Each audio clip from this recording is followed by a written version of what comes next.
प्रस्तुत कर रही हूँ। सदगुरु कबीर साहब जी ने कहा है, ताकि पूरी क्यों परे, जाके गुरु न लखाई बाट, ताके बेढ़ा बूढ़ी है, फिर अवघट घाट। सदगुरु कहते हैं, ताकि पूरी क्यों परे। उस मनुष्य का कल्याण कैसे होगा जिसको सदगुरु ने कल्याण का रास्ता नहीं बताया। और ऐसे लोगों का जो जीवन है वो पतन की ओर बढ़ता चला जाता है।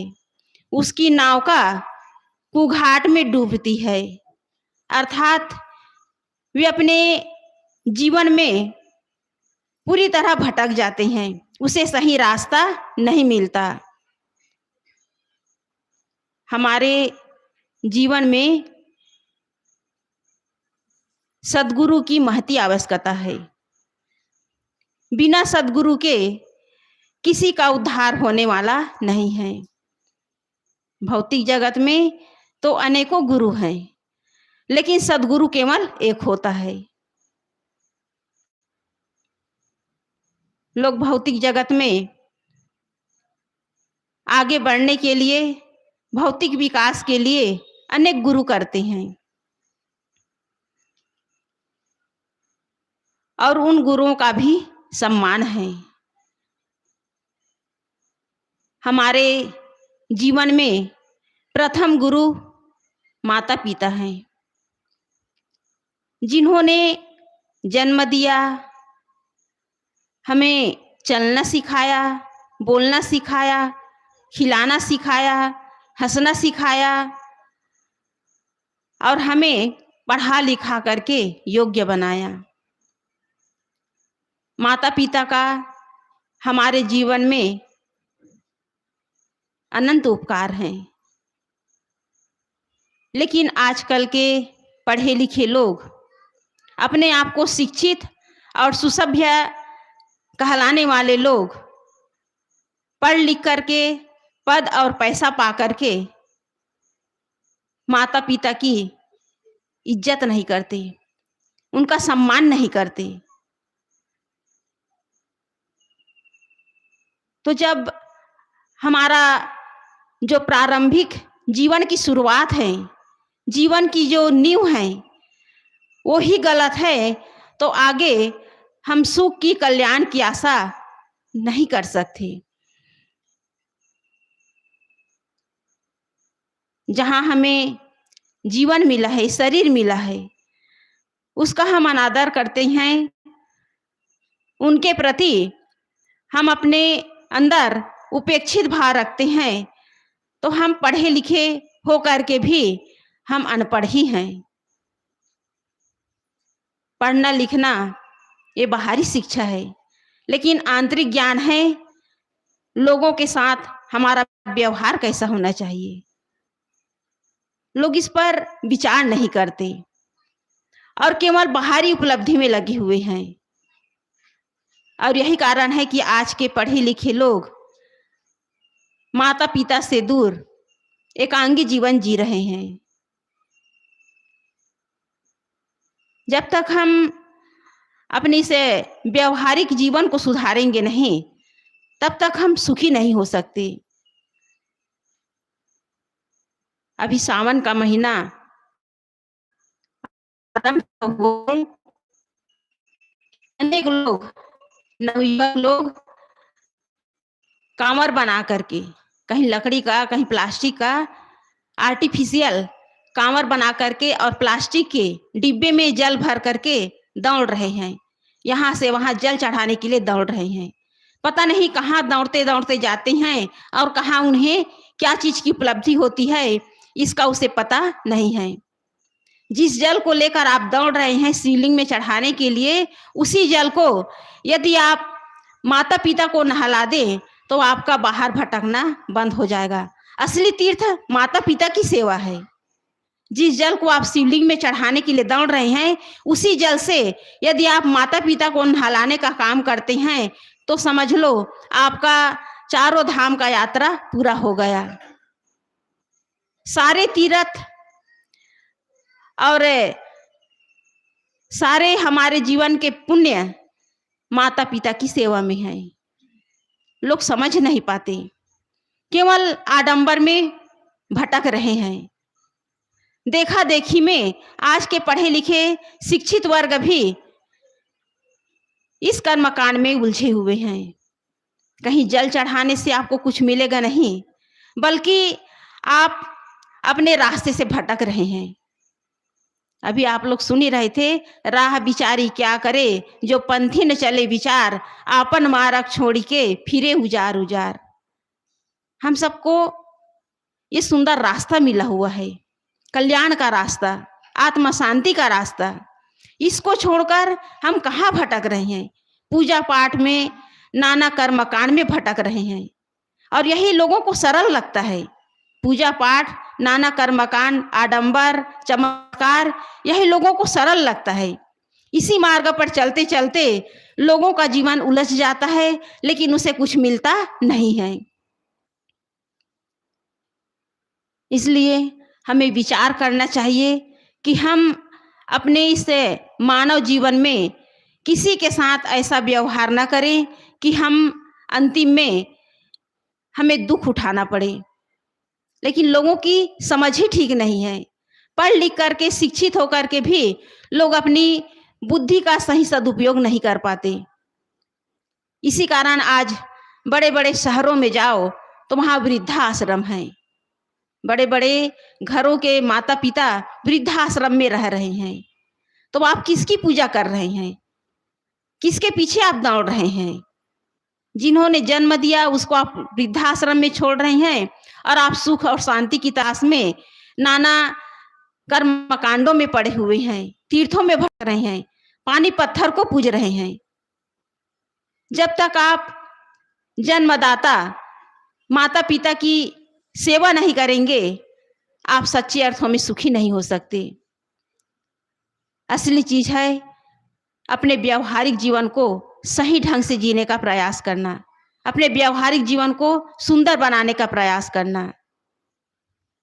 दूसरी बात है, लोग जो है शिक्षित होकर के कहते हैं कि हमें गुरु की आवश्यकता नहीं है। आप स्कूल गए, स्कूल में शिक्षक ने आपको पहले बैठना सिखाया, फिर आपको कलम पकड़ने के लिए सिखलाया कि कैसे आपको कलम पकड़ना है, फिर आपको स्लेट पर लिखने के लिए सिखाया, फिर आपको अक्षर बोध कराया। फिर आप कहते हैं कि गुरु की आवश्यकता नहीं है। तो जहां से आपको बोध हुआ, अक्षर ज्ञान हुआ, भाषा का ज्ञान हुआ, अनेक लिपियों का ज्ञान हुआ, और आप कहते हैं कि गुरु की आवश्यकता नहीं है। गुरु की आवश्यकता मनुष्य को कदम कदम पर है। लेकिन मनुष्य जो है अपने आप को पढ़ा लिखा समझ करके अपने पढ़ाए हुए जो टीचर हैं, मास्टर हैं, उसी का अनादर करते हैं। ये कहना कि हम पढ़े लिखे, हम शिक्षित हैं, ये गुरुजनों का अनादर करना है। हम किसके बलबूते इतने योग्य हुए हैं, किसके बलबूते हम इस काबिल हुए हैं, उसकी महत्ता को, उसकी विशेषता को हम भूल जाते हैं। आज भौतिक क्षेत्र में हर आदमी आगे बढ़ रहा है, तो उसमें गुरु की भी आवश्यकता है। बड़े बड़े सफल जो इंसान हुए हैं, चाहे राजनीतिक के क्षेत्र में हो, सामाजिक क्षेत्र में हो, विज्ञान के क्षेत्र में हो, या उद्योग के क्षेत्र में हो, बिना गुरु के कोई आगे नहीं बढ़े हैं। उन्हें भी गुरु करना पड़ा है। शरीर के जितने भी अंग हैं, सारे अंगों के अलग अलग डॉक्टर हैं, अलग अलग विशेषज्ञ हैं। तो उन्होंने भी कहीं से सीख करके विशेषज्ञ बने हैं। वो अपने आप विशेषज्ञ नहीं बने हैं, उनके भी गुरु हैं। तो भौतिक जगत में गुरुओं की इतनी लाइन है, फिर भी कहते हैं कि गुरु की आवश्यकता नहीं है। ये लोगों की सबसे बड़ी नासमझी है। आज भौतिक जगत में डॉक्टर, इंजीनियर, वकील, जज, मिनिस्टर, जितने भी बड़े बड़े पद पर हैं, वे गुरु के माध्यम से ही उस पद पर पहुंचे हैं, उस काबिल हुए हैं। गुरु का अनादर नहीं करना चाहिए, गुरु का सम्मान करना चाहिए। गुरु हमारे भगवान हैं, गुरु हमारे मार्गदाता हैं, गुरु हमारे जीवन को संवारने वाले हैं, और उनका अनादर करेंगे तो हमारा और कोई ठिकाना नहीं है। सदगुरु कबीर साहब जी ने कहा है, जो गुरु किंचित निंदा करही, सूकर स्वान जन्मते धरही। हम माता पिता की, गुरुजनों की अवहेलना करके, उनका अनादर करके, उनका अपमान करके हम अपने जन्मांतर को बिगाड़ रहे हैं। जन्मांतर में जाने का हम रास्ता बना रहे हैं। भूल करके भी माता पिता और गुरुजनों की निंदा नहीं करनी चाहिए। भौतिक जगत में आगे बढ़ने के लिए गुरु की आवश्यकता है। इसी प्रकार आध्यात्मिक जगत में भी आत्मा की ओर लौटने के लिए, उस परम सुख को प्राप्त करने के लिए गुरु की आवश्यकता है। कहा गया है कि गुरु और सदगुरु में अंतर होता है। गुरु जो होते हैं वो अपने शिष्य को कला सिखाते हैं, जीवन जीने की कला सिखाते हैं, भौतिक कला सिखाते हैं, तो उसका वो शुल्क लेते हैं। लेकिन जो आध्यात्मिक गुरु हैं, सदगुरु हैं, वो कोई शुल्क नहीं लेते। वो निःशुल्क व्यापारी हैं। वो कभी किसी से कोई शुल्क नहीं लेते। इतना हमारे जीवन में सदगुरु का उपकार है। लेकिन आज लोग जो है नाना आडंबर में, चमत्कार में, अंधविश्वास में पड़े हुए हैं, तो जीवन में पूर्णता कहाँ आएगी। किसी ने कह दिया कि हनुमान जी ने सूर्य को निगल लिए, आंख मूंद करके मान लेते हैं। कह दिया कि राजा सगर की पत्नी सुमति से 60,000 बच्चे पैदा हुए, लोग आंख मूंद करके मान लेते हैं। किसी ने कह दिया कि भगवान कृष्ण अभी भी वृंदावन में रासलीला करते हैं, लोग आंख मूंद करके मान लेते हैं। लोग समझ ही नहीं पाते इस सृष्टि की रचना कैसे हुई, इस सृष्टि को बनाने वाला कौन है। लोगों को इस पर भी संदेह है, क्योंकि यथार्थ बोध नहीं है। सोचते हैं कि ब्रह्मा इस सृष्टि को बनाने वाला है, लेकिन यदि ब्रह्मा इस सृष्टि को बनाए हैं तो ये जगत के लोग दुखी क्यों हैं, संसार के लोग दुखी क्यों हैं, इस पर लोग विवेक और विचार नहीं करते। भगवान किसी के सुख दुख का दाता नहीं है। सुख दुख का दाता हमारा स्वयं का कर्म है। हम कर्म को पीछे हटा करके सामने भगवान को ला करके खड़ा कर देते हैं कि यही हमारे सुख दुख के दाता है। इसी कारण हमारे कर्मों में सुधार नहीं हो पाता। और यही बात सदगुरु हमें बताते हैं कि जीवन में जितने भी अंधकार हैं, ये अज्ञानता के कारण है, गलत विचार कारण है, सही बोध न होने के कारण है। और सही बोध तभी मिलेगा जब सच्चे सदगुरु के शरण में जाएंगे। भटकाने वाले तो बहुत हैं। आज धार्मिक गुरुओं की लाइन लगी हुई है, लोगों को भटका रहे हैं, उनकी बुद्धि को दिग्भ्रमित कर रहे हैं। और ऐसे गुरु के शरण में पड़ करके किसी का उद्धार होने वाला नहीं है।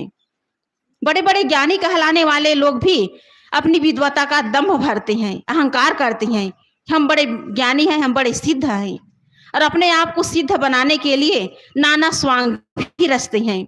कोई जटा बढ़ा लिए, कोई नाना प्रकार के अपने गले में माला पहन लिए, कोई भभूत लगा लिए, और इस प्रकार लोगों के सामने अपने आप को सिद्ध घोषित करते हैं। तो ये नाना स्वांग करने की आवश्यकता नहीं है। गुरु की भक्ति करने के लिए नाना स्वांग करने की आवश्यकता नहीं है। ये नाना स्वांग केवल एक दिखावा है। इसलिए हम सही गुरु की तलाश करें। जब तक सही गुरु की तलाश नहीं करेंगे, हमारा उद्धार होने वाला नहीं है। बड़े बड़े ज्ञानी कहलाने वाले लोग भी अपने विद्वता का अहंकार करते हैं। एक घटना है, दो महात्मा आपस में चर्चा कर रहे थे और दोनों पहुंचे हुए विद्वान थे। एक महात्मा कह रहे थे कि हर व्यक्ति के अंदर परमात्मा समाया हुआ है, हर आदमी के अंदर वही आत्मा है।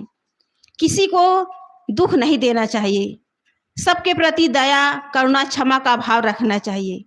दोनों ज्ञान की चर्चा कर रहे थे। ठंडी का मौसम था, धूनी जला करके दोनों ज्ञान की चर्चा कर रहे थे।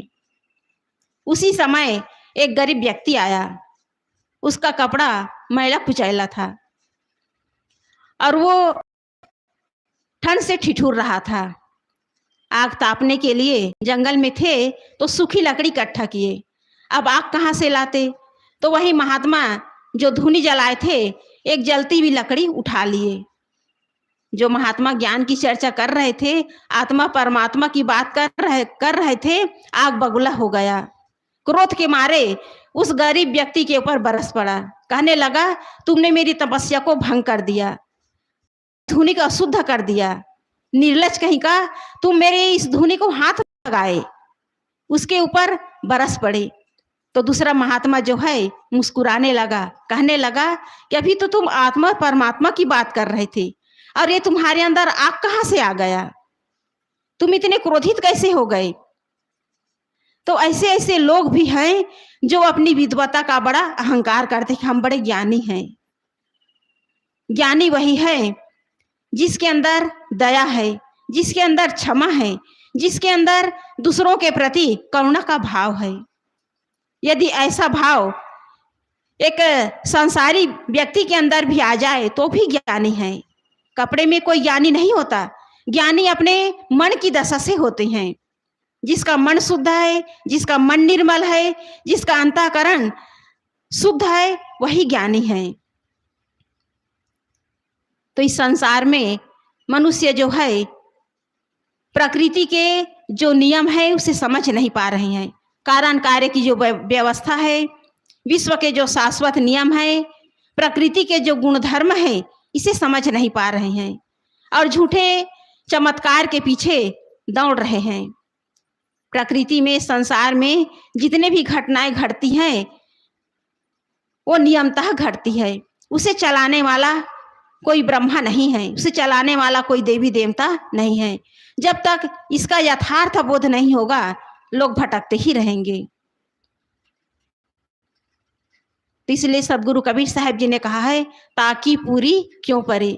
जीवन में पूर्णता तभी आएगी जब बौद्धिक और अपने अंदर आत्मिक संतोष होगा।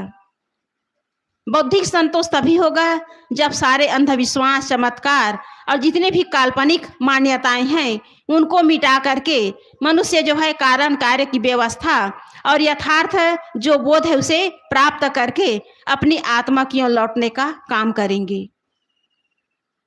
और हृदय में, आत्मा में संतोष तभी होगा जब जीवन पवित्र होगा, हमारी रहनी पवित्र होगी। तब हमारे अंदर जो है वो स्वरूप ज्ञान और स्वरूप स्थिति की बात जो है हमारे जीवन में चरितार्थ होगी। नहीं तो लोग जो है सुनेंगे और सुन करके उसे समझने का प्रयास नहीं करेंगे। तो सदगुरु कबीर साहब जी ने कहा है कि संसार में लोग जो है भटक रहे हैं, उनकी नाव का जो है कुघाट में डूब रही है। ये कुघाट क्या है? काम, क्रोध, लोभ, मोह, राग, द्वेष, छल, छद्म, इसी में मनुष्य का जीवन डूबा हुआ है। और इसी कुघाट में पड़ करके मनुष्य जो है जन्म मरण की फंदे में पड़े हुए हैं। एक ओर जीवों को विषयों ने घेरा है और दूसरी तरफ नाना मान्यताओं का जाल जीव को बांध करके रखा हुआ है। इन विषयों से, इन नाना मान्यताओं से छुड़ाने वाले केवल सदगुरु हैं। सारे भ्रम को, सारे भूल को मिटाने वाले सदगुरु ही हैं। सदगुरु कबीर साहब जी ने कहा है, भूल मिटे गुरु मिले पारखी, पारख दे ही लखाई, कहें कबीर भूल की औसत, पारख सबकी भाई। इसलिए हम सच्चे सदगुरु की तलाश करें, पारखी बने, अपने आप की परख करें कि हमसे श्रेष्ठ इस संसार में कोई नहीं है। जीव ही महान है और इस जीव की महानता को उद्घाटित करने वाले सदगुरु हैं। सदगुरु हमारे विवेक को जगाते हैं, सोए हुए लोगों को जगाने का प्रयास करते हैं और जो जग जाता है, जिसका विवेक जागृत हो जाता है, जिसे यथार्थ बोध हो जाता है, उसका भटकना बंद हो जाता है। तो हम इस संसार में आकर सदगुरु के इस शरण में आकर के हम यथार्थ बोध प्राप्त करके इस भवसागर से तरने का प्रयास करें, क्योंकि बड़े बड़े भगवान कहलाने वाले लोग भी गुरु के शरण में गए हैं। रामकृष्ण से बड़ो उन्होंने गुरु कीन, 3 लोक की संपदा गुरु